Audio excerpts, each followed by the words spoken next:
Stop motion is a time-consuming thing, but what happens when you're given a set amount of time? In this video, I'm going to challenge myself to animate parts of a Spider-Man vs. Venom stop motion, all in sections of 10 seconds, 1 minute, 10 minutes, 1 hour, as well as 30 minutes dedicated to editing visuals, sound, and timing. For this challenge, I'm using Andrew Garfield's Spider-Man and Tom Hardy's Venom because, well, come on, they look good together. Anyways, let's get started with the challenge. Starting with the 10 seconds, just as you all expect, and like all the other challenges, this one has minimal movement since it's such a quick segment.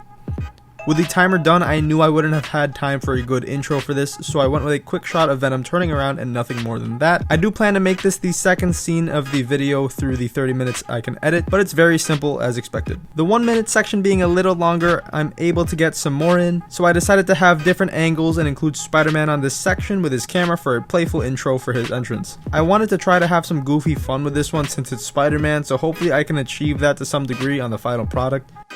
With the timer done, you see the final clip here, and I filmed all of this right side up, so the final clip doesn't make much sense, but it will later on when I get to the 30-minute editing portion. On to the 10 minutes, continuing where the scene left off, I had to do more of the right side up shots, so one part was pretty tricky, but I managed. Normally, I do it in the more strategic manner, but given the time restraints, I couldn't really do that, so I had to do it the speed challenge way. It was a pretty funny way of doing it, not gonna lie. Timer done, looking at the final product, and honestly, I think it's shorter than what I've normally done in this time frame. It could be due to the somewhat more complex movement I gave them this time around, but either way, it's interesting to see a very short clip out of 10 minutes. At least it feels that way.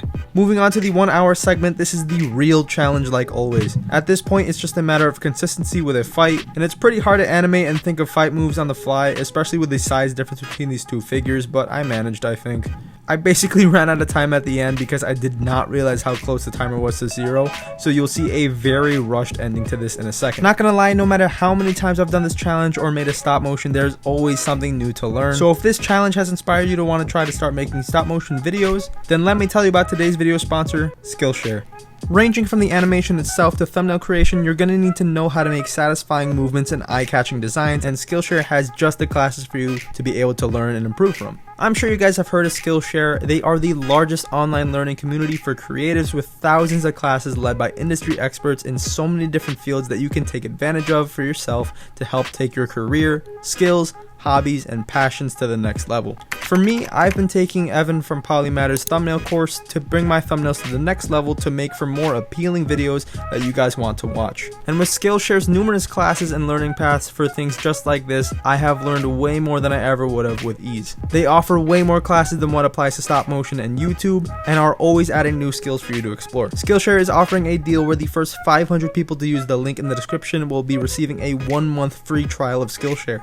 I highly recommend you guys take advantage of this deal because I guarantee you that you will find a class that helps you grow your passion into so much more. Get started today and learn something new.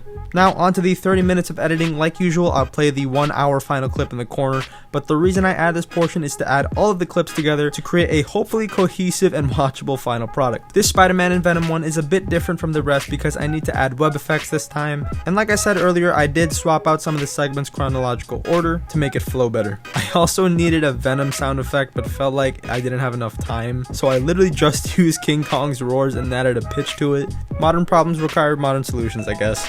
Just like that, the timer is done and here's the final product.